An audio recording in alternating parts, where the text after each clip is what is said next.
వేదిక టీవీ ప్రేక్షకులకు స్వాగతం. వేదిక టీవీ చేపడుతున్న సర్వేలో భాగంగా మరి ఈరోజు సూర్యాపేట జిల్లాకు రావడం జరిగింది. మరి ఈ సూర్యాపేటలో ఉన్నటువంటి ప్రజలు రేవంత్ రెడ్డి గారి గురించి వారి అభిప్రాయం తెలుసుకునే ప్రయత్నం చేద్దాం. నమస్తే సార్, చెప్పండి. మీ పేరు సార్? విజయ్. ఏం చేస్తుంటారు సార్? నాది బట్టల shop sir, retail. Revanth Reddy గారి పాలనపై మీ అభిప్రాయం ఏంటి సార్? ప్రస్తుతానికి అయితే అభిప్రాయం అంటూ అంతగా పాజిటివ్ అయితే మీ లేదు. ఇటీవలనే కాంగ్రెస్ ఒపీనియన్ పోల్ పెట్టారు. అందులోనే నాకు తెలిసి ఒక 28% పాజిటివ్ వచ్చింది మొత్తం, అంటే పబ్లిక్ పరంగా 70-75% బీఆర్ఎస్కి వచ్చింది. సో దాన్ని బట్టి చూస్తేనే మనకు ఆల్రెడీ కంప్లీట్ తెలిసిపోతుంది ప్రజలలో పాజిటివ్ ఎంత ఉంది, నెగిటివ్ ఎంత ఉంది. ఇప్పుడు రేవంత్ రెడ్డి గారు ప్రవేశపెట్టిన ఈ 6 గ్యారెంటీలు కానీ సంక్షేమ పథకాలు కానీ ఎలా అందుతున్నాయి అంటే సార్? రైతు భరోసా కొద్ది గొప్ప వచ్చిందని వింటున్నాము. కాకపోతే మిగతా అయితే ఏం లేవు నాకు తెలిసి. ఒకటి ఆర్టీసీది అయితే ఓకే, సక్సెస్ అయింది. కరెంట్ కూడా ఉచిత కరెంట్ అయింది, కానీ మామూలుగా రెంట్ ఉన్న వాళ్ళకి మాత్రం లేదు, జీరో అన్నట్టు. నమస్తే సార్. నమస్తే అండి. మీ పేరు సార్? నా పేరు బుక్కే క్రాంతి కుమార్, ఉప సర్పంచ్ దుబ్బతండ. ఏం చేస్తున్నారు? రేవంత్ రెడ్డి గారి పాలనపై మీ అభిప్రాయం ఏంటి సార్? రేవంత్ రెడ్డి అన్ని పథకాలు ఇస్తా అని చెప్పి చెప్తున్నాడు తప్ప మాయా మాటలు చెప్పి గెలవడం కోసము ఆయన సీఎం అయిండు. ఏదో హామీలు అన్నీ కొన్ని హామీలు ఇస్తున్నా, నేను చేస్తా అది ఇది అని చెప్పి మాయ మాటలు చెప్పి ఇప్పుడు మీరు చూస్తూనే ఉన్నారు.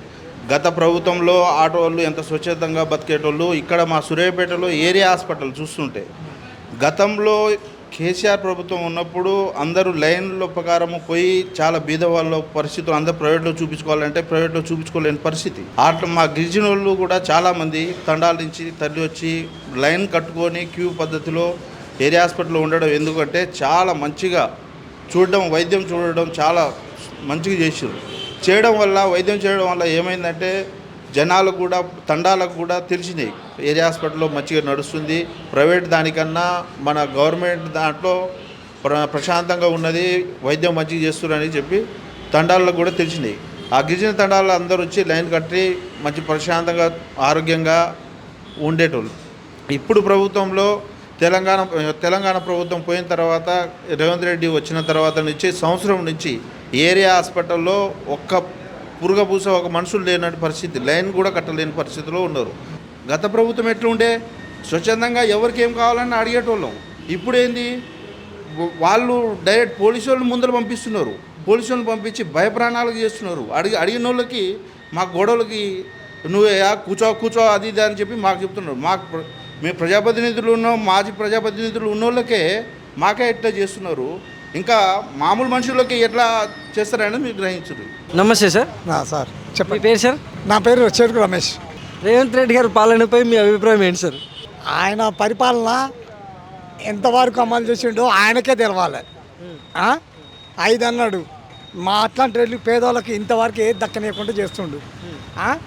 కేసీఆర్ ఉన్నప్పుడు ఆయన పెన్షన్ కానీ రైతు బంధు కానీ అందరికీ ఆదుకుండు. నా ఇల్లు కూలిపోయింది, నా ఇంతవరకు ఎంక్వైరీ కూడా ప్రతి ఒక్క వ్యక్తి ఇట్లా చూసిపోతురు, కానీ పరిపాలనలో ఏది అనేది ఏం జరగలే. మరి గతంలో కేసీఆర్ గారి పాలనపై మీ అభిప్రాయం ఏంటి సార్? కేసీఆర్ ప్రతి ఒక్కరికి దేవుడు.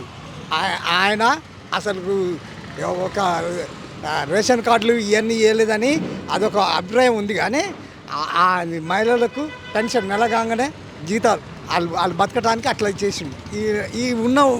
వచ్చిన రేవంత్ రెడ్డి ఏది చేయలే.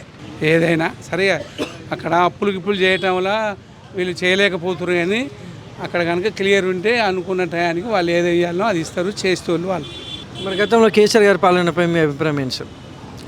ఇక వాళ్ళు తిన్నారు చేసిరు, కానీ చేసేటి కరెక్ట్ చేయని వడలో అందరికీ ఎరెక్ట్ వచ్చి దిగిపోయిండు. ఇక వీళ్ళు చేస్తలేరు అంటారు, కాబట్టి ఆడ అప్పు చేసి అన్నీ చేసింది కాబట్టి చేయలేకపోతున్నారు, కానీ కాంగ్రెస్ ప్రభుత్వమే మంచిది. నమస్తే అండి. మీ పేరు సార్? సతీష్. రేవంత్ రెడ్డి గారి పాలనపై మీ అభిప్రాయం ఏంటి సార్? నాకు ఇంతవరకు రైతు బంధు పడలేదు, మొన్న 31st వరకు వేస్తా అన్నారు, ఇంతవరకు ఒక్క రైతు బంధు కూడా పడలేదు. ప్లస్ పొలాలన్నీ ఎండిపోతున్నాయి, అసలు పొలాలు కూడా వేయట్లేదు. ఇంకోటి ఏంటంటే మనకు ఈ 6 పథకాలు అన్నారు, మాకు ఒక్క పథకం కూడా రాలేదు, ఎవరిని అడగాలో కూడా అర్థం కావట్లేదు. మరి గతంలో కేసీఆర్ గారి పాలనపై మీ అభిప్రాయం ఏంటి సార్? కేసీఆర్ పాలన ప్రజలకు ఇప్పుడు ప్రస్తుతానికి ప్రజలు ఏమనుకుంటున్నారంటే కేసీఆర్ పాలన ఎంత వచ్చిందో, ఎంత తీసుకున్నారో, ఎంత తిన్నారో తెలియదు, కానీ మా వరకు అయితే మా కుటుంబానికి ఏదో ఒక పథకం అందింది అనే రూపకంగా మాట్లాడుతున్నారు. సంతోషంగా ఉన్నారు కేసీఆర్ పాలనలో. నమస్తే సార్. నమస్తే అండి. మీ పేరు? నా పేరు శేఖర్. ఏం చేస్తుంటారు సార్? నేను డిఎస్సి ప్రిపేర్ అవుతున్నాండి. రేవంత్ రెడ్డి గారి పాలనపై మీ అభిప్రాయం ఏంటి సార్? కేసీఆర్ గవర్నమెంట్లో రైతు పంట చేసుకునేటప్పుడు కాలం వరిగా మన పంట కాలం స్టార్ట్ అయ్యేసరికి అతను మన కేసీఆర్ గారు టయానికి నీళ్ళు వదిలేస్తారు. ఈ రేవంత్ రెడ్డి పాలన వచ్చిన కాంచేని నారు పోసి నాట్లు అయిపోయిన దాకా కూడా నీళ్ళు వదలట్లేడు ఒకటి.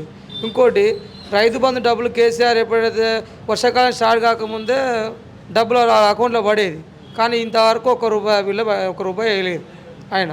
మరి ఇప్పుడు ఆయన రూపాయి ఏంది, మన పిండి బసడి తెచ్చుకోవాలి, ఆ పొలాలకు కూలీలకు కట్టాలి, అమౌంట్ ఇవ్వాలి. ఇది చాలా విఫలమైంది సార్. రైతు బంధు ఒకటి విఫలమైండు. ఇంకోటి ఒక ఆడపిల్ల పెళ్ళి అయితే కళ్యాణ లక్ష్మి అంతకుముందు అమ్మటి వచ్చేసి ఉండేది. ఇప్పుడు ఆ కళ్యాణ లక్ష్మి ఇబ్బంది అవుతుంది. గతంలో ఓ పేదవాడు ఇల్లు కట్టుకుంటే సార్, మీరు నమ్ముతున్న నంబరు, అతని కుటుంబం మొత్తం అందులో జీవనాధారం ఒక ఇల్లే. అలాంటి ఇల్లు కూడా రేవంత్ రెడ్డి వచ్చి పేదవాళ్ళ ఇల్లు కూడా కూల్చేసే పరిస్థితి ఏర్పడ్డది. రైతు బంధువు కరెక్ట్ టయానికి ఇస్తలేరు. దాంతోపాటు పంటకు నీళ్లు సరిగా ఇవ్వడం లేదు. ఇవన్నీ విఫలమేనండి. మరి గతంలో కేసీఆర్ గారి పాలనపై మీ అభిప్రాయం ఏంటి సార్? కేసీఆర్ గారు ఒక జూన్ స్టార్ట్ అయ్యే దానికి ముందే రైతు బంద్ చేసిండు సార్.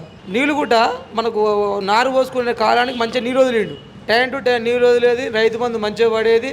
దాంతోపాటు ఎవరికైతే మామూలుగా కళ్యాణ లక్ష్మి పెట్టి చాలామంది ఆడపిల్లల పెళ్ళిళ్ళు జరిపించిండు. ఈయన తులం బంగారం అని చెప్పిండు, తులం కాదు, అరతులం కూడా లేదు ఇంతవరకు. అరతులం దేవుడు ఎరుగు, తులం లేదు, అరతులం లేదు. ఈయన కేసీఆర్ గారి కళ్యాణ లక్ష్మి ఇస్తే ఒక ఆడపిల్ల పెళ్లి చేస్తున్నాం.